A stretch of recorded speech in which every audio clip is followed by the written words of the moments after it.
Hello and welcome to Helicopter Training Videos. In this video we're looking at dangerous student errors during normal and steep approaches.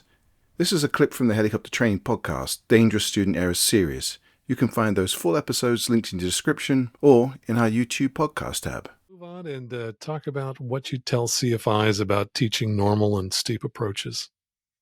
Yeah, so the main thing I see with normal and steep approaches is, well, there's probably about 3 or 4 things. One is goes back to, let's talk about we're coming into approach. We've lowered the collective. We're on a nice stabilized descent, maybe 200-300 feet per minute. The aircraft's still acting a bit like an airplane coming in to land.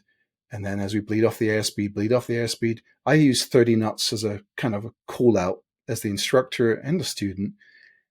Everything's going to start changing very quickly as we go below 30 knots.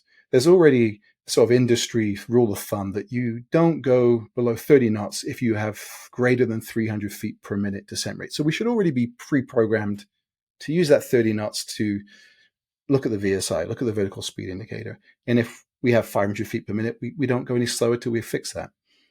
The other thing about it is, what's the wind doing? Right? We should always know, as we're about to change this thing from an airplane to a helicopter, the wind as we go below 30 is going to have a big effect on the way this aircraft's going to behave.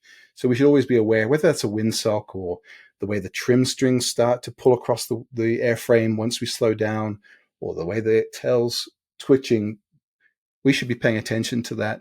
And that, for the instructor, is when that left foot should start coming up, at least, if not both feet at this point, because this is where the student's going to start being potentially behind on the pedal. Because as we go below 30, next thing we're going to hit is going below ETL, and there's a massive change in performance. We were already losing performance every knot we were going below a VY. So every knot we were going below 53 in the 22, we were getting less performance. But there is that line is not straight, and we hit ETL and there's a huge decrease and the aircraft starts to settle. So that has 2 problems. One is descent rate.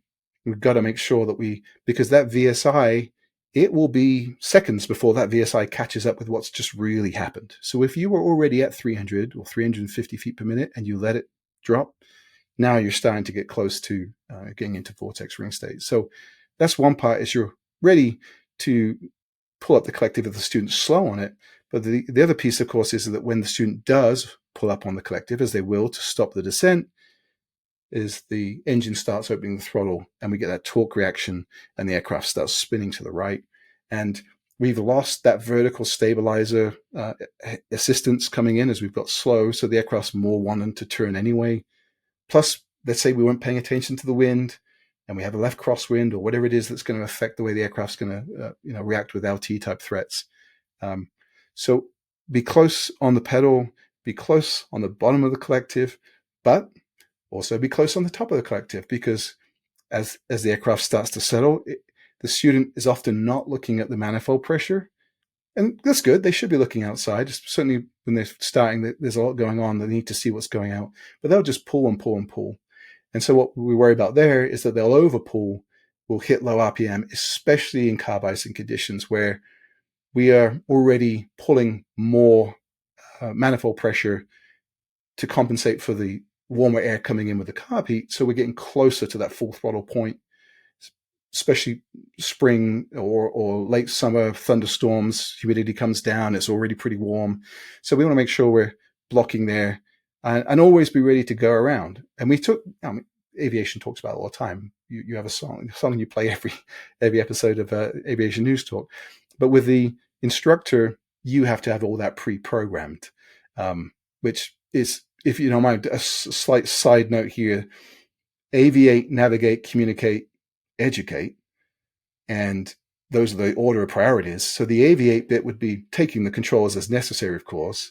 The navigate is not just about cross-country navigation. It's, have you pre-programmed in your head how you're going to do this go around with the helicopters in front of you and the plane that's landing over your left shoulder and the control tower that's off to your right. So you're have all that pre-programmed, so you in certain situations a go around is very likely.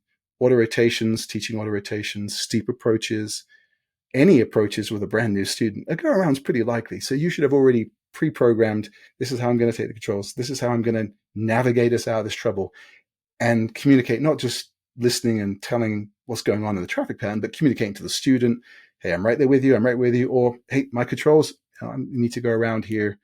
I think this is one of those ones where having that open hand with the back of the cyclic being close to your hand, so that if you need to, you can just say, hey, keep moving forward, keep moving forward, keep moving forward. Because as they're pulling up on the collective, another thing they tend to forget is it's also raising the nose, slows us down, performance drops even more. It's this kind of big,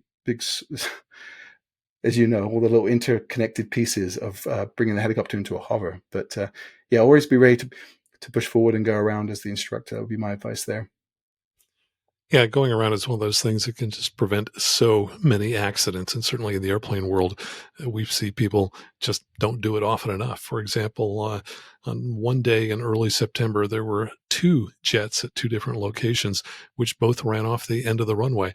Now, there are probably a dozen overruns per year, but to have 2 on the same day just says, wow, there are 2 pilots on the same day that probably should have gone around. This clip was just a small taste of the 3-part Dangerous Student Errors series on the Helicopter Training podcast. In that series, we break down key instructor techniques like guarding and blocking controls, ghosting maneuvers, when to take the controls, and how to respond when a student freezes up. We then apply those concepts across real training scenarios, including slopes, hover work, running landings, quick stops, vortex ring state, auto rotations, simulated engine failures, off-air operations, and more. We also review real maneuver-specific accidents and what we can learn from them as instructors and as students. You can find the full episodes right here on this YouTube channel under the podcast tab, or search for Helicopter Training Podcast on your favorite podcast player. And if you're interested in learning to fly helicopters, you can start learning right now on Helicopter Training Video's YouTube channel, with video playlists covering things like ground school subjects, flight maneuvers, as well as following along with a student on every training flight from day 1 all the way through to check ride. And if you haven't already, please subscribe to get all the latest videos and help support this channel.